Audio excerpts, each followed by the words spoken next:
अब तो गलती नहीं करोगे ना बच्चे, लीडिंग एंड लैगिंग में कभी गलती नहीं होगी ना। अगर गलती होगी तो एक बार बोल दो कि सर हम गलती कर सकते हैं। गलती कर सकते हो तो बोल देना, मैं एक बार दोबारा एक्सप्लेन करूं, चलो ठीक है। 2 मिनट के लिए ना बड़े ध्यान से सुन लेना, मैं 2 मिनट के अंदर है ना उसको वापस एक्सप्लेन कर रहा हूं। सुनो एक बार दोबारा से सुन लो, एक बार दोबारा से सुन लो, प्रॉपरली स्टार्ट करते हैं यहां से। ओके, अब देखो हमारे को कुछ नहीं आता भैया, हम पेन बिना पेन उठाए हुए सर यहां पे बैठे हैं, हम समझने की कोशिश कर रहे हैं कि हमारे को यहां पे इसको कैसे समझना है इलेक्ट्रिकल मशीन्स को। ओके देखो सुनो, 2 मिनट में हमारा सारा का सारा रिवाइज हो जाएगा। सर सबसे पहले तो आपने बोला, सुनना बड़े बड़े ध्यान से सुनना, सर हमारे पास 2 सिग्नल होना चाहिए। ओके, 2 सिग्नल हमारे पास होना चाहिए। दो सिग्नल जो होंगे वो आपके पास क्या होंगे, एक तो साइन, एक आपके पास कोस की फॉर्म में होना चाहिए। ओके, तो एक तो हो गया साइन की फॉर्म में, एक हो गया आपके पास कोस की फॉर्म में। सर ये हमारे पास क्या होते हैं, ये स्टैंडर्ड सिग्नल्स होते हैं। ओके, ये हमारे पास स्टैंडर्ड सिग्नल्स होते हैं, इनकी फॉर्म में ही लाना पड़ता है हमारे को कंपैरिजन करने के लिए। क्या बोले, इनकी फॉर्म में ही लाना पड़ता है हमारे को कंपैरिजन करने के लिए। तो सर अगर मैं इसको रेफरेंस मान लेता हूं, अगर मैं इसको रेफरेंस मान लेता हूं तो सभी सिग्नल को इसी के अंदर में लेके आऊंगा। अगर मैं कोस को रेफरेंस मान लेता हूं तो सभी सिग्नल को मैं कोस में लेके आऊंगा। ठीक है सर, इतना सा हमारे को समझ में आ गया। ओके सर, अगर इसको फेजर में लिखना चाहते हो, अगर आप मैक्सिमम वैल्यू के साथ फेजर रिप्रेजेंट करना चाहते हो तो x of m at an angle of theta लिख सकते हो। और अगर उसको आप RMS के अंदर लिखना चाहते हो तो sir x of m divide by root of 2 लिख सकते हो, क्योंकि आपको पता है sir RMS value equals to maximum value divide by root of 2 होता है। ये हमारे को बेसिकली पता है। ठीक है सर, अगर इसको आप फेजर में रिप्रेजेंट करना चाहते हो तो सर इसको भी हम फेजर में ऐसे रिप्रेजेंट कर सकते हैं। ओके, इतनी सी बात समझ में। अगर सर कभी भी 20 एट एन एंगल ऑफ 30 ऐसी कोई भी चीज गिवन है और वहां पे कुछ नहीं मेंशन है कि ये आपके पास RMS वैल्यू है या आपके पास मैक्सिमम वैल्यू है, तो आप क्या बोलोगे, उसे सर हम RMS वैल्यू मान लेते हैं। क्या मान लेते हैं सर, RMS वैल्यू मान लेते हैं। बाय डिफॉल्ट उसे RMS वैल्यू मानना है। जो फाइनल आंसर आएगा वो भी आपका RMS के अंदर ही आने वाला है। ओके, अब देखो कि सर फाइनल में अगर हमारे को मैक्सिमम वैल्यू की जरूरत पड़ रही हो तो सर ये फॉर्मूला लगा के हम उसे मैक्सिमम वैल्यू के अंदर कन्वर्ट कर लेंगे। ठीक है सर, अब देखो सर, जब भी 2 सिग्नल का कंपैरिजन करना हो तो वो दोनों के दोनों सिग्नल सेम फॉर्म में होना चाहिए। सेम फॉर्म का मतलब है सर या तो साइन के अंदर होना चाहिए या आपके पास कोस की फॉर्म में होना चाहिए। ओके, इस फॉर्म में होना चाहिए। नेक्स्ट है सर सिग्नल की फ्रीक्वेंसी सेम होना चाहिए। नेक्स्ट है सर सिग्नल में पीक वैल्यू ऑलवेज क्या होना चाहिए बच्चे, पॉजिटिव होना चाहिए। ठीक है सर, इतनी सी बात समझ में आ गई। नेक्स्ट है sir concept of leading and lagging क्या बोलता है sir, concept of leading and lagging के लिए हम एक ग्राफिकल अप्रोच करते हैं। यहां पे प्लस कोस थीटा, यहां पे माइनस कोस थीटा, ऊपर माइनस साइन थीटा होता है, नीचे आपके पास साइन थीटा होता है। ये एक ग्राफिकल अप्रोच है। ओके, जो सिग्नल है उसको यहां पे रिप्रेजेंट करना है। कैसे सर, अगर क्लॉकवाइज जाते हैं तो लेगिंग से, मतलब माइनस किसको रिप्रेजेंट करता है, लेगिंग को। ओके, अगर आप एंटी क्लॉकवाइज जाते हो तो लीडिंग मतलब प्लस। अब बच्चे यहां पे जो माइनस, आप बोलोगे ना सर यहां पे -30 क्यों नहीं लिखा, अरे बच्चे उसने ग्राफिकली बता दिया है, यहां पे आपको -30 लिखने की जरूरत नहीं है यहां पे। ओके, ये ग्राफिकली दिख रहा है ना आपको, जो दिख रहा है तो उसको -30 क्यों लिखोगे, जो दिखता नहीं है ना उसको आप -30 लिखोगे। ओके, अभी यहां पे तो सर ये मैथमेटिकली लिखा हुआ है तो यहां पे हम -30 से दर्शाएंगे उसको, लेकिन ग्राफिकली आपने बता दिया है कि माइनस यहां पे होगा आपके पास, तो यहां पे -30 लिखने की जरूरत नहीं होती आपको। ओके, तो सर ये -30 पे हमने इसको प्लॉट कर दिया। और सर ये हमारे पास है ओमेगा टी प्लस 60 डिग्री, तो इससे माइनस साइन थीटा यहां पे था, इससे प्लस 60 डिग्री मतलब लीड की तरफ जा रहा है, मतलब एंटी क्लॉकवाइज, तो इससे प्लस 60 डिग्री हमने यहां पे इसको प्लॉट कर दिया। तो सर ये करंट यहां पे हो गई, सर वोल्टेज यहां पे हो गया। ओके, ये हमने प्लॉट कर दिया। अब हमारा काम क्या है सर, किसी एक को रेफरेंस मान लो।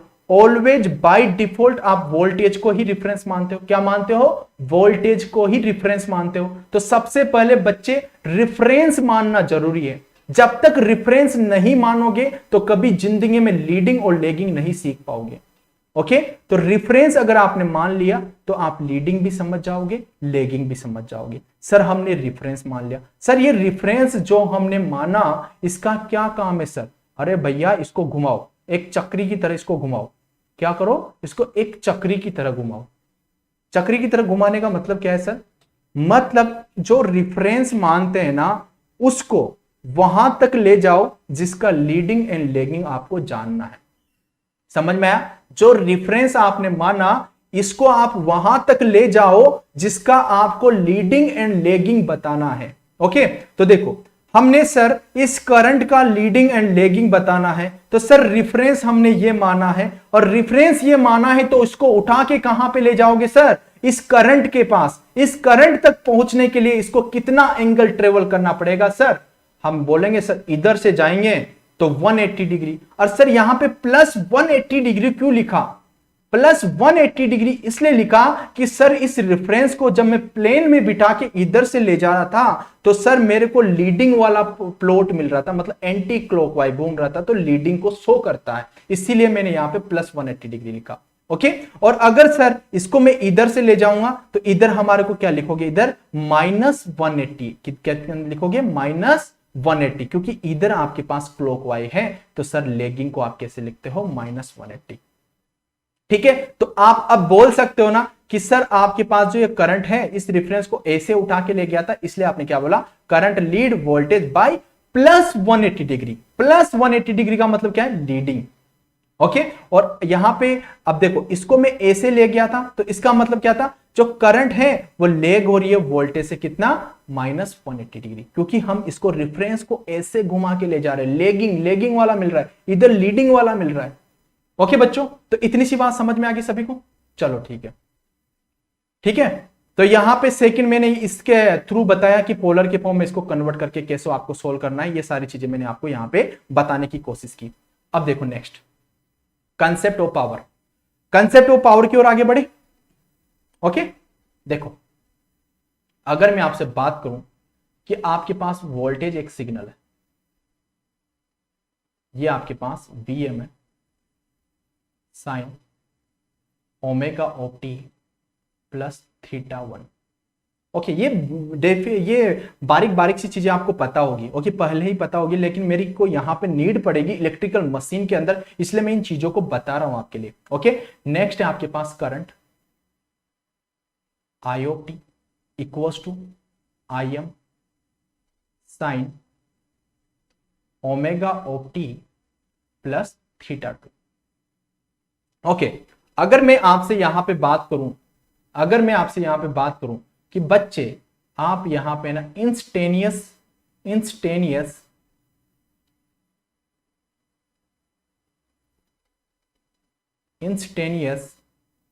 पावर कैलकुलेट करो, इंस्टेनियस पावर कैलकुलेट करो। अगर इंस्टेनियस पावर की मैं बात करूं तो इंस्टेनियस पावर को कैसे कैलकुलेट करते हो आप? यहां पे पी ऑफ टी से तो आप इसको डिनोटेट करते हो। ओके, तो सर ये जो इंस्टेनियस पावर का मतलब होता है कि जो किसी इंस्टेंट ऑफ टाइम पे जो पावर निकाली जाती है, किसी इंस्टेंट ऑफ टाइम पे जो पावर निकाली जाती है उसे हम इंस्टेनियस पावर बोलते हैं। ओके, तो सर यहां पे जो इंस्टेनियस पावर होगी, जो इंस्टेनियस पावर होगी सर, वो क्या होगी sir? P of T equals to we of T into I of T. ठीक है बच्चों, अब देखो वोल्टेज का इक्वेशन क्या है सर? देखो p of T equals to we m sine omega of T plus theta 1। Okay, next है आपके पास i m sine omega t plus theta 2, ये हमने लिख दिया। अब देखो सर इस इंस्टेनियस पावर को हम ऐसे भी लिख सकते हैं, p of T equals to we of m i of m. Okay, और sine of omega of T plus theta 1, next sine omega of T plus theta 2। Okay, अब देखो सर आपने कभी कभी ये पढ़ा होगा कि sir sine A sine B का फॉर्मूला क्या होता है? मतलब 2 साइन ए साइन बी का फॉर्मूला क्या होता है सर? आप बोलोगे sir cos of A minus B plus cos A plus B, यही होता है बच्चे। ओके, यही होता है। तो सर अगर साइन ए साइन बी का निकालना हो तो इस 2 को इधर नीचे ले जाऊंगा। ओके, तो सर आप लिख सकते हो ना साइन ए साइन बी, अगर मेरे को लिखना है तो 1/2। ओके, तो क्या लिख दोगे sir, cos of A minus B plus cos of A plus B, ऐसे लिख सकता हूं। समझने की कोशिश करो। ओके, अब देखो बच्चे, अब देखो कि यहां पे आप जब cos of a minus B, मतलब ये तो हो गया आपके पास a portion, this is a portion, this is a portion, this is b portion. Okay, तो बच्चे देखो यहां पे जब आप पावर निकालने जाओगे, जब आप पावर निकालने जाओगे, तो मैं यहां पे लिख देता हूं बच्चे, यहां पे लिख देता हूं, है ना, कोई दिक्कत नहीं ना। चलो ठीक है, तो मैं इसको कैसे लिख सकता हूं sir, P of T, P of T,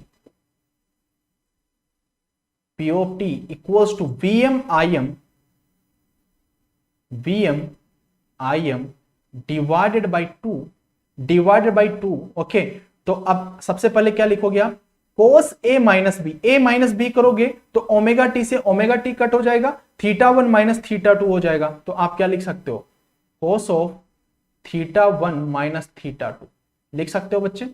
next आपके पास क्या हो जाएगा सर, यहां पे plus cos of a plus B, plus क्या हो जाएगा, plus V M by V M I M by 2।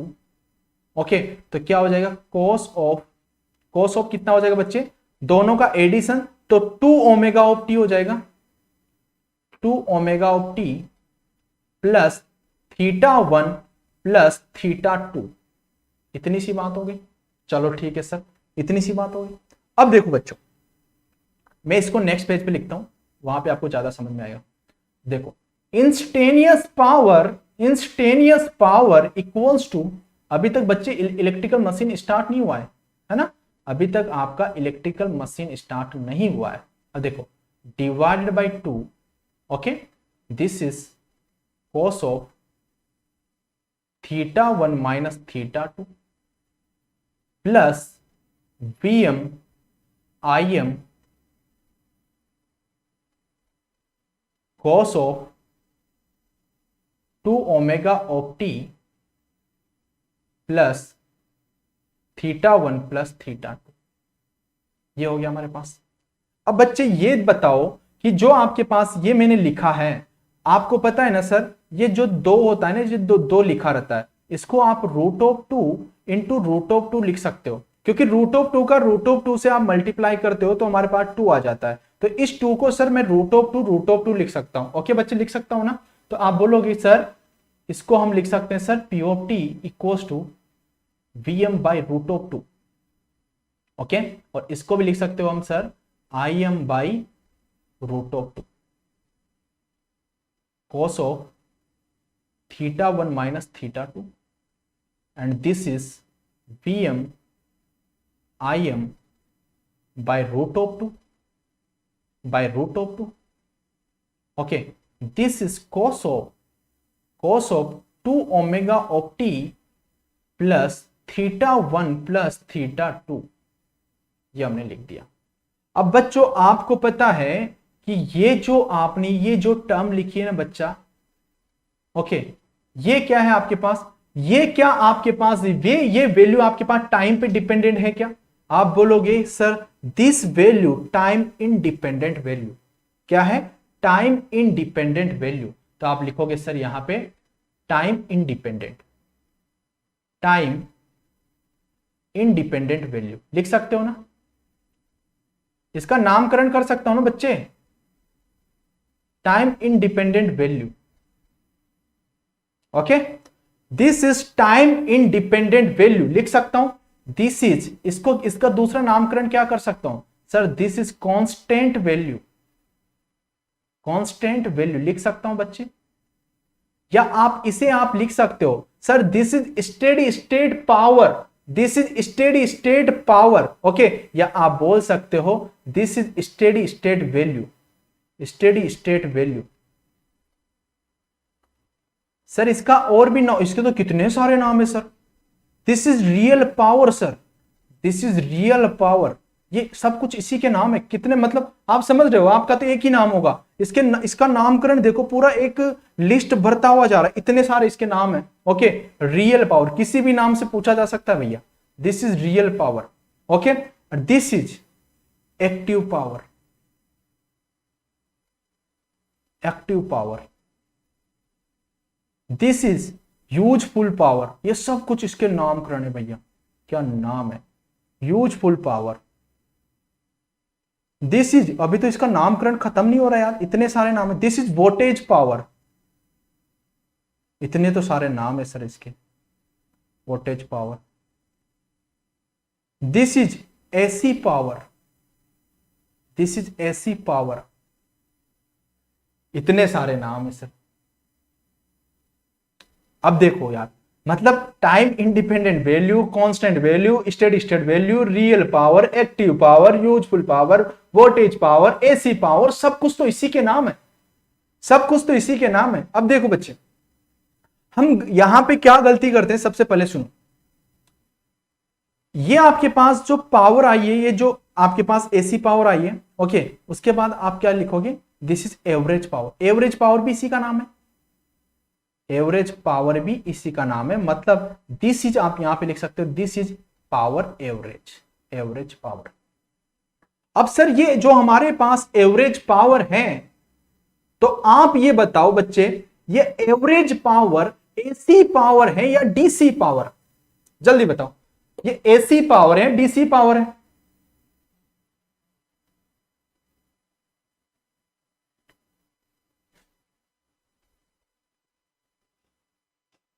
हाँ बिल्कुल, इसको ज्यादा चाहने वाले थे इसलिए अलग अलग नामकरण कर दिया भैया। ओके, तो भैया जल्दी बताओ कि ये, यार देखो बच्चों है ना, लाइक वाइक नहीं किया यार आप, मतलब अभी तक 36 लाइक है यार, है ना, लाइक वाइक कर दिया करो यार, सेशन वेशन अगर अच्छा अच्छा लगे ना तो लाइक वाइक कर दिया करो। ओके, तो सोनाली साहब बोल रहे हैं कि sir this is a DC power. Okay, चलो बताओ, बाकी के बच्चे बताओ।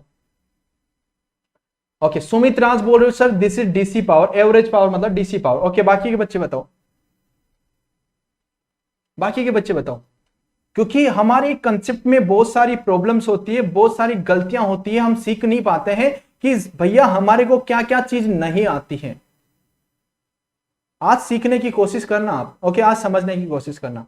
अब सुनो, ये जो एवरेज पावर होती है ना, इसका मतलब ये नहीं है कि ये डीसी पावर होती है। कभी भी ये मत समझ लेना कि भैया ये आपके पास डीसी पावर है।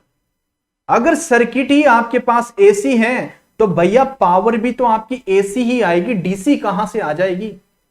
आप सोचो, सर्किट ही आपका एसी है तो वो डीसी पावर कैसे दे देगा? एसी पावर ही देगा ना। क्वांटिटी जरूर इसकी, क्वांटिटी जरूर इसकी डीसी है, लेकिन पावर आपकी एसी है। समझ में आया? क्वांटिटी जरूर ये क्या है, आपके पास डीसी है, बट ये आपके पास एसी पावर है। समझ में आया? तो आज के बाद है ना, गलती मत कर देना कि भैया ये डीसी पावर है तो उसी को हम एवरेज पावर बोलते हैं। भैया एसी सर्किट है तो एसी सर्किट से एसी पावर ही आएगी, डीसी सर्किट तो डीसी पावर आएगी। ओके, तो समझ में आ गया? आज के बाद गलती नहीं करोगे ना, गलती नहीं करोगे ना? ओके, तो average power this is AC power, this is AC power, AC power. Okay, अब देखो बच्चे, ये जो आपके पास दिस इज पावर, इस पावर की अगर मैं बात करूं, ओके, तो सुनो, यहां पे ये फ्रीक्वेंसी कितनी है? डबल है, डबल है, तो आप लिखोगे double frequency. Okay, double frequency, double frequency quantity.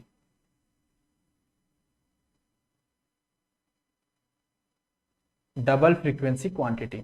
Next आप यहां पे क्या लिखने वाले हो बच्चे? अब ये बताओ, ये टाइम पे डिपेंडेंट क्वांटिटी है या इंडिपेंडेंट है? सर यहां पे कोई टाइम का फंक्शन नहीं था इसलिए टाइम पे इंडिपेंडेंट क्वांटिटी थी, बट यहां पे सर टाइम का फंक्शन है तो टाइम डिपेंडेंट क्वांटिटी है। This is time dependent quantity. Okay, क्या लिखोगे? This is time dependent quantity, time dependent quantity. चलो ठीक है सर, इतनी सी सारी चीजें हमारे को समझ में आ गया। ओके, तो मतलब आपको सारी चीजें समझ में अभी तक, बच्चों बताओ अभी तक मजा आया आपको कि नहीं आया? एक बार सभी बच्चे अपनी एनर्जी बता दिया करो यार, सर हाँ मजा आया हमारे को, एक एक चीज है ना सर हमारे को समझ में आई है सर।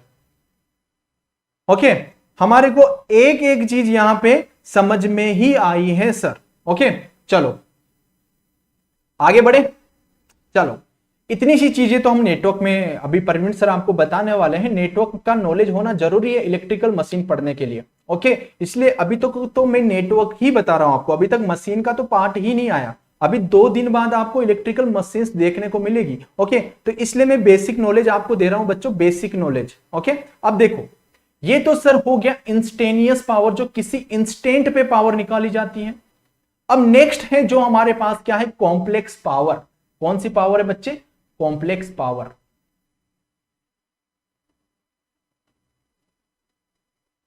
नेक्स्ट है हमारे पास सेकंड, कॉम्प्लेक्स पावर।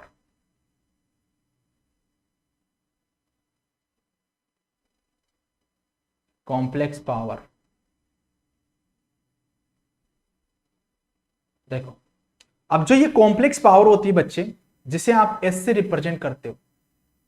ओके, ये क्या होती है? V I conjugate, V I conjugate. अब जो ये वोल्टेज होता है ना बच्चा, ये कौन सा होता है? फेज वैल्यू होता है। क्या होता है? Phase value. ओके, तो ये वी फेज वैल्यू मतलब फेजर वैल्यू, और ये भी क्या होती है बच्चे आपके पास? Current phasor value. अब ये फेजर वैल्यू होती है, तो इसको आप फेजर में रिप्रेजेंट कर सकते हो, तो इसको मैं फेजर के अंदर लिख देता हूं, this is phasor, this is phasor.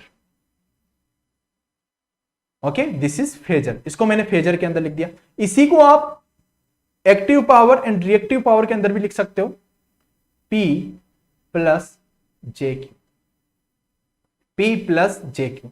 अब ये क्या है sir? This is VAR, reactive power, reactive power. Okay, volt ampere reactive, volt ampere reactive, volt ampere, ampere reactive, volt ampere reactive power. Okay बच्चे, चलो ठीक है। अब जो ये पावर है आपके पास, अभी तो आपने नामकरण किया है सर, अभी अभी तो हम कर क्या है, real power, active power, useful power, सब कुछ तो हमने इसी का कर दिया सर। ओके, किया ना बच्चे? रियल पावर, एक्टिव पावर, थोड़े से नामकरण दे देता हूं, बच्चे समझ ही गए होंगे, सारे के सारे नामकरण मैं आपको ऑलरेडी दे चुका हूं। ठीक है, तो ये दिस इज कॉम्प्लेक्स पावर, ये फेज क्वांटिटी होती है, वोल्टेज आपके पास फेज वैल्यू होती है, करंट भी आपके पास फेज वैल्यू होती है। अगर मैं यहां पे वोल्टेज को लिखना चाहूं, इंस्टेनियस वोल्टेज, तो आप क्या लिखोगे? Vm sign omega of T plus theta 1। Okay, और अगर मैं वोल्ट करंट को लिखना चाहूं तो I of T equals to Im sine omega of T plus theta 2। अगर इसी सेम फॉर्म को मैं फेजर के अंदर रिप्रेजेंट करना चाहता हूं, अगर इसी सेम फॉर्म को मैं किसके अंदर रिप्रेजेंट करना चाहता हूं बच्चे? फेजर के अंदर। तो फेजर के अंदर आप इसको कैसे रिप्रेजेंट करोगे बच्चे?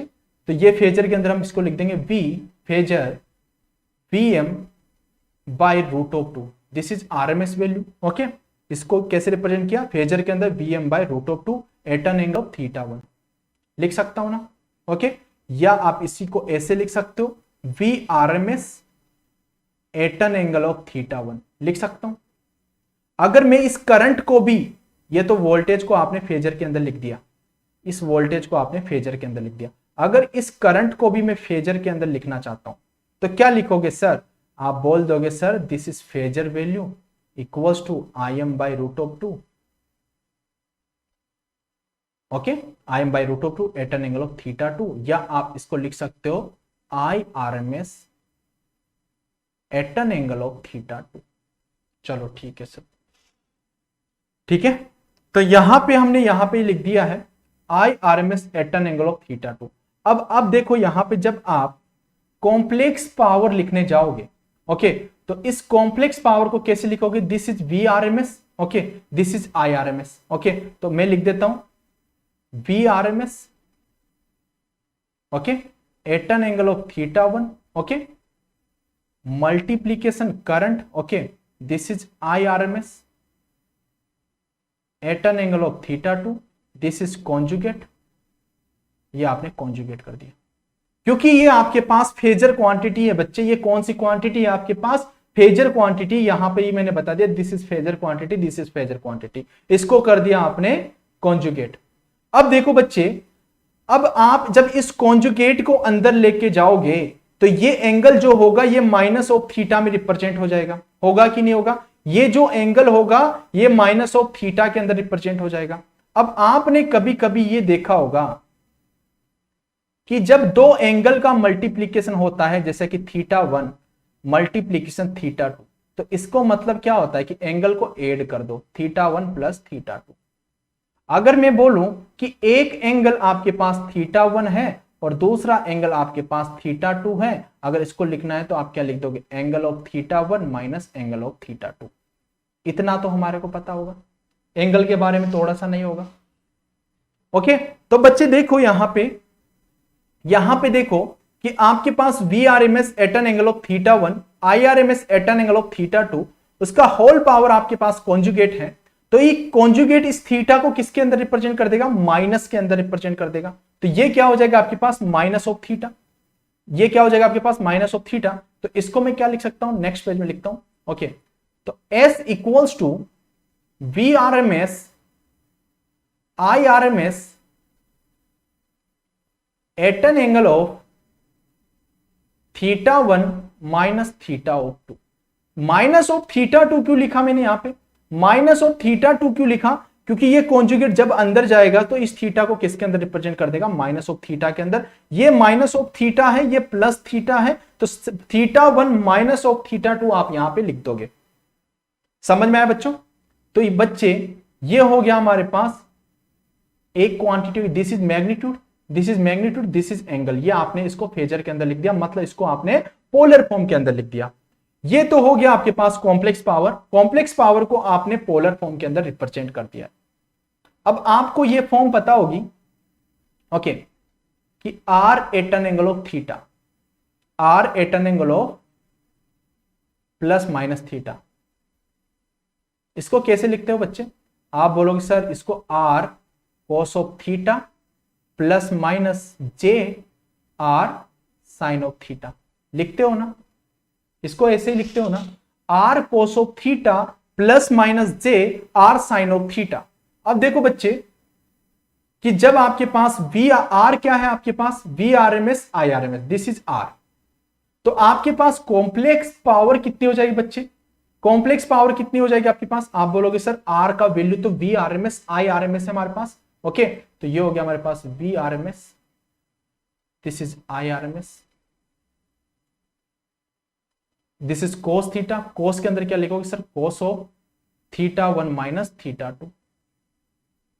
ओके, प्लस आपके पास क्या हो जाएगा? जे। ओके, अब देखो आर का वैल्यू क्या है बच्चे? आर का value V R M S, this is I R M S, okay, this is sine of theta 1 minus theta of 2। Okay बच्चे, ये हमने लिख दिया। अब मैं क्या बोल देता हूं? Theta 1 minus theta 2 equals to क्या? एक एंगल बोल दिया मैंने फाइव। क्या बोल दिया? एक एंगल मैंने बोल दिया फाइव। तो यहां पे देखो कि जो ये कॉम्प्लेक्स पावर होगा बच्चे, ये कितना हो जाएगा आपके पास? V R M S I R M S cos of theta 1 minus of theta 2। तो क्या मैं इसको ऐसे बोल सकता हूं क्या? This is active power, this is reactive power. P plus Q का फॉर्म आपके पास आ चुका है, P प्लस क्यू का फॉर्म आपके पास आ चुका है। तो आप इसको लिख सकते हो क्या? This is power equals to, active power equals to V R M S I R M S cos of theta 1 minus theta of 2। Okay, and Q equals to कितना हो जाएगा आपके पास?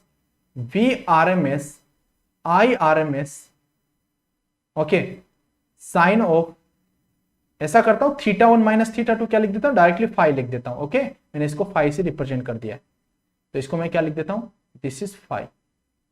Okay, this is five. तो ये होगी आपके पास active power, ये होगी आपके पास रिएक्टिव पावर। आप लिख सकते हो this is active power, active power, this is reactive power.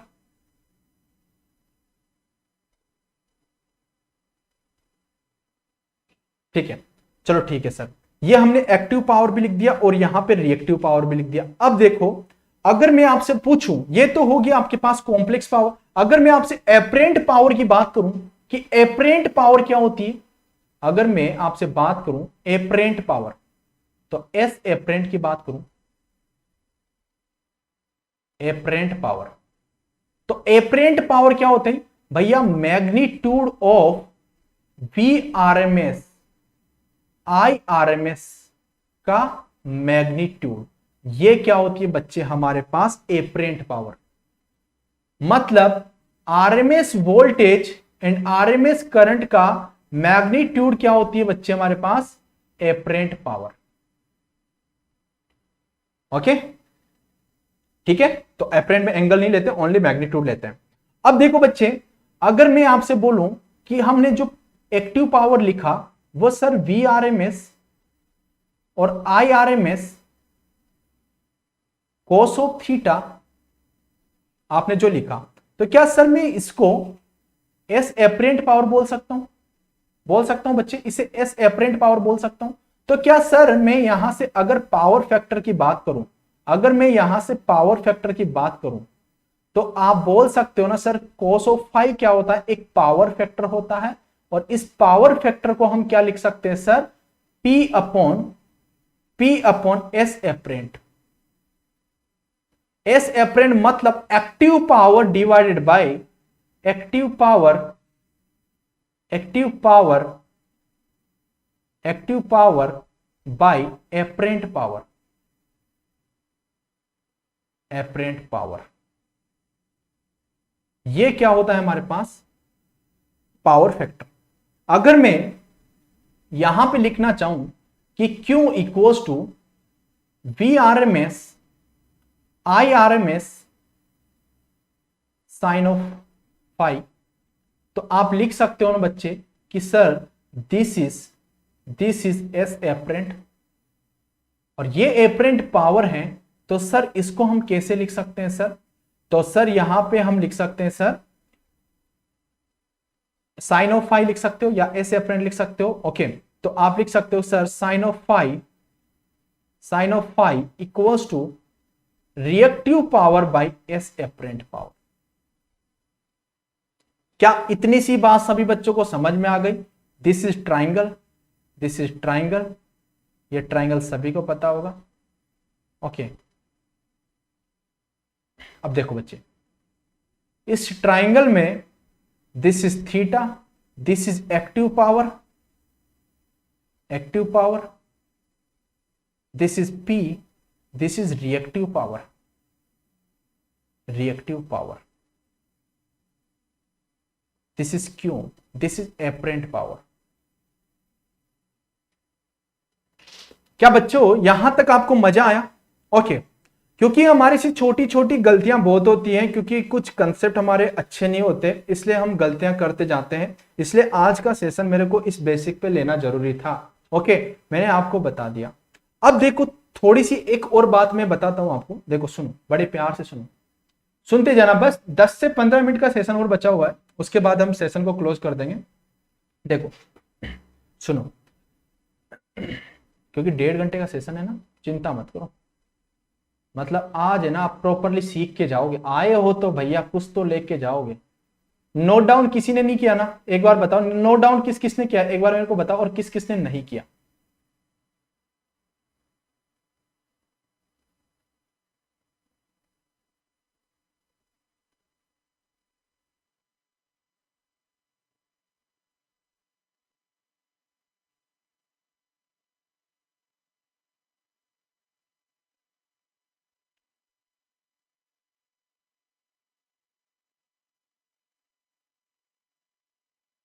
चलो ठीक है, किसने किया? मतलब मेरे को लग रहा है कि बच्चों की एनर्जी है ना, प्रॉपरली किया है सब। ओके, हाँ, जो मतलब अपने तरीके से ना, चीजें अपने तरीके से ना रफली लिखना है आपको, अभी नोट डाउन नहीं करना है आपको। पीडीएफ मिलेगा ना अभी टेलीग्राम चैनल पे, वहां से आपको नोट डाउन करना है। ओके, अच्छे से प्रॉपरली सिस्टमेटिक ढंग से अभी समझना है भैया, 1.5 घंटे तक। ऑनलाइन में पहले समझना होता है, बाद में लिखना होता है। ओके, अब देखो बच्चे, आप नेटवर्क सभी बच्चे जानते होंगे। ओके, नेटवर्क प्रवीण सर पढ़ा रहे हैं अपने प्यारे से, बहुत तगड़ा नेटवर्क पढ़ाते हैं वो। ओके, अब देखो कि बच्चे यहां पे ये ए टर्मिनल है और यहां पे आपके पास ये बी टर्मिनल है। ठीक है, ये बी टर्मिनल है। अगर मैं यहां से कोई लोड कनेक्टेड कर देता हूं, इस टर्मिनल से मैं कोई लोड कनेक्टेड कर देता हूं, ये लो, मैंने यहां पे ये लोड कनेक्ट कर दिया, ये लोड मैंने यहां पे कनेक्ट कर दिया, दिस लोड। अब देखो बच्चे, ये लोड कनेक्ट करने के बाद ये देखो कि जो ये टर्मिनल है ना बच्चे, इस टर्मिनल के अक्रॉस जो वोल्टेज होगा, अगर मैं यहां से इस टर्मिनल पे पावर की बात करूं बच्चे, अगर मैं पावर की बात कर रहा हूं ना, तो जहां की पावर पूछे ना, तो वहीं का वोल्टेज होना चाहिए, वहीं का करंट होना चाहिए, वहीं का एंगल होना चाहिए। समझ में आया? वहीं का वोल्टेज होना चाहिए, वहीं का करंट होना चाहिए, वहीं का एंगल होना चाहिए। समझने की कोशिश करो।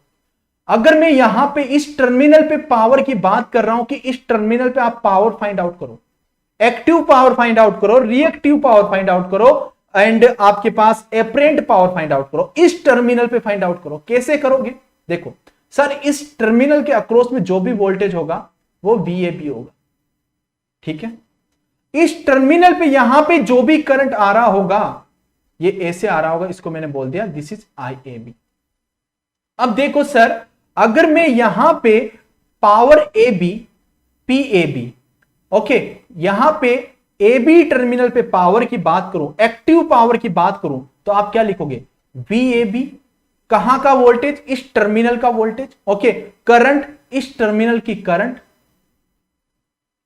Angle cos of phi.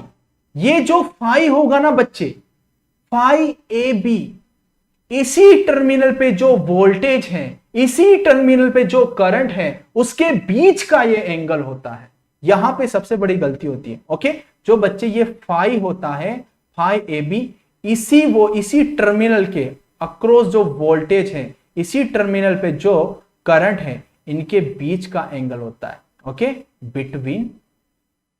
Between इसी टर्मिनल और इसी करंट के बीच का ये एंगल होता है, दिस इज फाई AB। समझ में आ जाए बच्चे?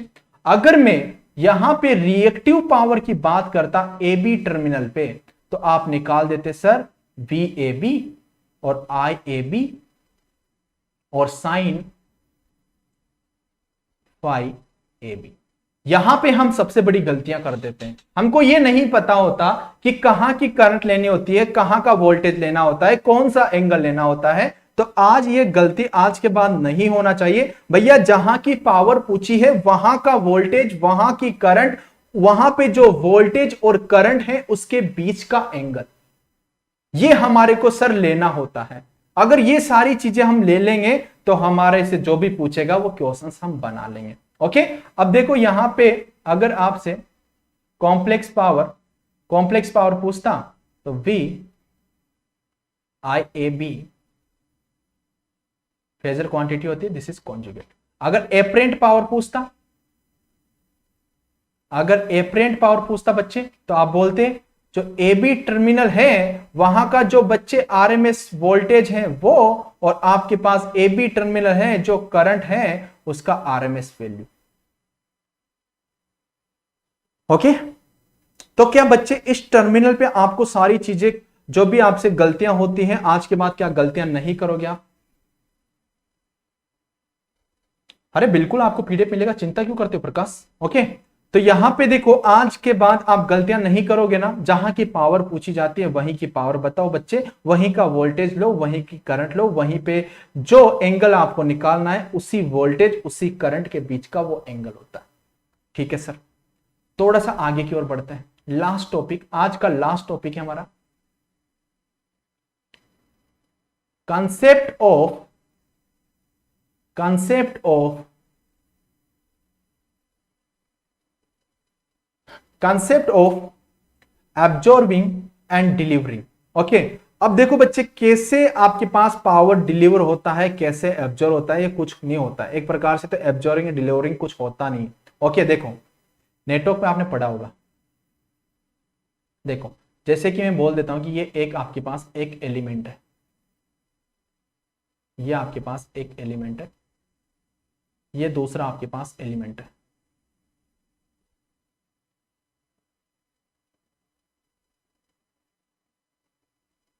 अब देखो बच्चे, ये आपके पास x एक एलिमेंट है और ये x आपके पास एक एलिमेंट है। ओके, अब देखो बच्चे यहां से करंट जो आ रही है वो आउटगोइंग है और यहां पे जो करंट है वो इनकमिंग है। मैं बोल देता हूं कि यहां पे इसके अक्रॉस का जो वोल्टेज है वो क्या है, V है, और मैं बोल दूं कि यहां पे जो टर्मिनल है ये A और B टर्मिनल। ओके, जो X आपके पास यहां पे एलिमेंट है। अब बच्चे सुनो, यहां पे इस एलिमेंट से जब करंट आपका बाहर की ओर निकल रहा है तो उसे आप क्या बोलते हो कि सर ये पावर यहां से क्या हो रहा है, डिलीवर हो रहा है, पावर डिलीवर हो रहा है। पावर डिलीवर हुआ वोल्टेज इंटू आई आपने लिख दिया। अगर मैं बोल दूं आपसे, मतलब यही तो आपके पास पावर ए बी है ना इसी टर्मिनल पे, अगर मैं इसी टर्मिनल पे आपसे बोल दूं कि अगर आपके पास इसी डिलीवर को आप क्या ए से भी लिख सकते हो क्या, power absorb equals to minus V I, ए से भी लिख सकते हो क्या, ए से भी क्या इसको लिख सकते हो क्या, ये जो करंट का डायरेक्शन आपने बता रखा है, अगर मैं इसको एब्जॉर्ब की फॉर्म में लिखना चाहूं तो माइनस वी ऑफ आई लिख सकता हूं, बिल्कुल लिख सकता हूं, क्योंकि आपको पता है कि जब मैं आपसे बोलूं कि मैंने आपको 10 रुपए दिए, सोचो मैंने आपको 10 रुपए दिए, अगर मैं उसी टाइम पे आपसे फ्रीक्वेंटली क्वेश्चन पूछ लेता हूं कि मैंने आपको माइनस 10 रुपए दिए, तो क्या मतलब निकला, दोनों में कोई डिफरेंस नहीं है ना। मैंने आपसे बोला कि मैंने आपको 10 रुपए दिए और मैं ये बोल रहा हूं कि मैंने आपको माइनस 10 रुपए दिए, तो दोनों में क्या डिफरेंस है, कुछ देखने को नहीं मिला ना, बात तो एक ही है ना, बात तो एक ही करना चाहता हूं ना मैं। तो भैया इसको आप जब करंट किसी एलिमेंट से बाहर की ओर निकलती है तो उसे पावर डिलीवर बोलते हैं। ओके, और जब अगर इसको एब्जॉर्ब करना है आपको, ओके इसको एब्जॉर्ब करना है तो करंट यहां से आउट गोइंग है, इसलिए प्लस, अगर एब्जॉर्ब में लिखना है तो माइनस के साथ रिप्रेजेंट कर लो। अगर इस एलिमेंट पे मैं बात करूं तो यहां पे देखो कि यहां पे ये ए टर्मिनल है और बी टर्मिनल है, यहां का वोल्टेज आपके पास पी है। अब यहां पे जो करंट आएगी वो यहां पे क्या बताएगी, यहां पे एब्जॉर्ब बताएगी। ओके, सबसे पहले आप लिख दो पावर एब्जॉर्ब, क्या हो जाएगा वी आई, और इसी को क्या लिख सकते हो, पावर डिलीवर, इसी को क्या लिख सकते हो, power deliver minus V I. Okay चलो चलो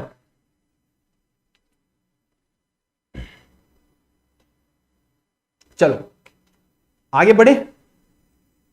यहां पे पावर एब्जॉर्ब, ओके, तो यहां पे पावर डिलीवर, जो अगर किसी टर्मिनल से करंट बाहर की ओर जाती है तो उसे पावर डिलीवर आप लिख सकते हो, और अगर इंटरिंग होती है तो उसे आप क्या लिख सकते हो, पावर एब्जॉर्ब आप लिख सकते हो। ओके, और जो आपके पास रजिस्टिव लोड होते हैं बच्चे, जो आपके पास रजिस्टिव लोड होते हैं, ओके, यहां पे पावर क्या होता है, डिसिपेटेड होता है, क्या होता है, डिसिपेटेड होता है, किसकी फॉर्म में, इन हीट की फॉर्म में। ओके, या आप बोल सकते हो, power absorb, power absorb resistance पे क्या होता है, पावर एब्जॉर्ब होता है या डिसिपेटेड होता है इन हीट फॉर्म। ओके, आप बोल सकते हो डिसिपेटेड इन हीट फॉर्म, हीट फॉर्म। ये जो पावर होती है, ये जो पावर होती है, ये कौन सी पावर होती है, वोल्टेज पावर होती है। वोल्टेज पावर ओनली आपके पास रेजिस्टेंस ही रखता है। जब भी आपके पास रेजिस्टेंस वहां पे गिवन हो तो इसका मतलब वो बोलना चाहता है कि यहां पे वोल्टेज अगर आपको सॉरी ओके, अगर वो आपसे बोलता है कि वोल्टेज वहां पे रिप्रेजेंट कर दिया, ओके, वोल्टेज वहां पे रिप्रेजेंट कर दिया तो उसका मतलब है कि वहां पे रेजिस्टेंस है। वोल्टेज अगर उसने रिप्रेजेंट कर दिया तो वहां पे रेजिस्टेंस है। डिसिपेटेड इन हीट की फॉर्म में वो एनर्जी डिसिपेटेड करता है और पावर ये अब्जॉर्ब करता है, तो रेजिस्टेंस के लिए लिखते हैं। और अगर इंडक्टर और कैपेसिटर के बारे में बात करूं तो ये क्या करते हैं, एब्जॉर्ब करते हैं, पावर को एब्जॉर्ब करते हैं। ओके, ये पावर को एब्जॉर्ब करते हैं। और जो बच्चे यहां पे होता है वो VAR जो आपको देखने को मिलता है, वोल्ट एम्पियर रिएक्टिव पावर, वो आपको यहीं पे देखने को मिलता है, ये यहीं पे एग्जिस्ट होता है, यहां पे कभी भी एग्जिस्ट नहीं होता है। ओके, तो आप यहां पे ये भी लिख सकते हो कि VAR never exist, never exist. Okay, और यहां पे VAR एग्जिस्ट होता है but voltage not exist. Okay, तो आप ये भी बोल सकते हो कि आपके पास voltage never exist. Okay, sir आपके कैप की वजह से नहीं दिख रहा है। अरे इधर नहीं दिख रहा क्या? चलो आप सुन लो, आपको ये पीडीएफ में दिख जाएगा। ओके, सुन लो, आप पीडीएफ में दिख जाएगा आपको। अभी मैंने लिख दिया लास्ट कंसेप्ट। देखो यहां पे था एल और सी एब्जॉर्ब करता है एंड, मैं इधर हट जाता हूं थोड़ा सा, दिख रहा है आपको? आपको दिख रहा है बच्चे? एब्जॉर्ब एंड VAR इसको लिख सकते हो, या आप बोल सकते हो वोल्टेज नेवर एग्जिस्ट। ओके, और यहां पे लिख सकते हो कि VAR नेवर एग्जिस्ट, और यहां पे तो वोल्टेज नेवर एग्जिस्ट और यहां पे VAR नेवर एग्जिस्ट। क्या आपको ये चीजें समझ में आई? क्या आपको ये समझ में आई? ठीक है, चलो ठीक है, आज का कंसेप्ट हमारा यहीं पे कंप्लीट होता है। तो क्या बच्चों आपको समझ में आया प्रॉपरली? मजा आया? मशीन में आपको स्टार्टिंग कैसा लगा भैया आज का सेशन? मतलब एक बार तो बनना चाहिए ना कि हाँ सर मतलब समझ में आ रहा है। ओके, सारी चीजें हमारे को परफेक्टली तरीके से कवर हुई। आज आपका एक बेसिक था। ओके, कल हमारा थोड़ा लेवल बढ़ेगा। ओके, कल एक बेसिक का और सेशन होने वाला है। ओके, लेकिन जो परसों होगा फिर हमारा प्रॉपरली मशीन स्टार्ट हो जाएगा, जहां पे हम बात करेंगे ट्रांसफॉर्मर की। फिर ट्रांसफॉर्मर हमारा स्टार्ट हो जाएगा, क्योंकि आपको ये बेसिक का नॉलेज होना जरूरी था, तभी आपको एक एक करके सारी चीजें समझ में आएगी। ओके, तो भैया जहां पे भी जिस जिस बच्चे को डाउट होना वो पूछ सकते हो। अब मैं फ्री हूं, हाँ सर मेरे को वहां पे वो चीजें एक बार एक्सप्लेन कर सकते हो, मैं दोबारा कर सकता हूं अगर किसी को कोई भी डाउट हो तो। कल क्या पढ़ाओगे डियर? कल बेसिक पे ही चलने वाला है सेशन। ओके, हो सकता है कि कल ट्रांसफॉर्म हमारा स्टार्ट हो जाए, हो सकता है कि कल ट्रांसफॉर्मर हमारा स्टार्ट हो जाए। थोड़ा सा हिंट दे दीजिए। ओके डियर, कल बेसिक पे हमारा एक तो बेसिक लॉस पे बात होगी। ओके, एक ट्रांसफॉर्म वाइंडिंग पे बात होगी, तो उसके बाद ट्रांसफॉर्मर पे हम डायरेक्टली स्विच करने वाले। इसके बाद मैं यहाँ पे बेसिक में आपको है ना एलिमेंट्स भी बताने वाला था एंड मटेरियल्स भी बताने वाला था, लेकिन मेरे को लगा कि मटेरियल्स अभी आपको बताने की जरूरत नहीं है, क्योंकि मटेरियल्स है ना जब हमारे को जरूरत जहां पे पड़ेगी ना तो मटेरियल्स हम वहीं पे पढ़ेंगे, जहां पे हमारे को जिस मटेरियल की जरूरत पड़ेगी उसको हम वहीं पे पढ़ेंगे। ओके चलो, है ना? क्या सेशन बच्चों, आज का सेशन यहीं पे क्लोज किया जाए यार। एनर्जी ना बनाए रखा करो लास्ट में, और अभी के अभी बच्चे सभी के सभी है ना टेलीग्राम चैनल ज्वाइन कर लेना, क्योंकि टेलीग्राम चैनल पे आपको ये पीडीएफ मिल जाएगा। ओके, पिन टेप कर रखा है यहाँ पे टेलीग्राम चैनल, तो टेलीग्राम चैनल पे अभी जस्ट जैसे सेशन कंप्लीट हो जाएगा 2 मिनट के अंदर आपको पीडीएफ टेलीग्राम चैनल पे मिल जाएगा। और जिन बच्चों ने अभी तक भैया इसको सब्सक्राइब नहीं किया है ना, तो चैनल को जरूर सब्सक्राइब कर लेना एंड बेल आइकन जरूर क्लिक कर लेना, क्योंकि इससे क्या होगा क्योंकि यहाँ पे सारे की सारी जेई लेवल की क्लासेस चलती हैं, इससे आपको नोटिफिकेशन भी आपको मिल जाएगा। Okay, thank you and take care and love you all. तो मिलते हैं कल 9:30 PM पे। रेडी रहना और इंजॉय करते रहना, और आज का सेशन जरूर नोट डाउन कर लेना, आज के आज ही कर लेना बच्चे। Okay, thank you and take care and love you all.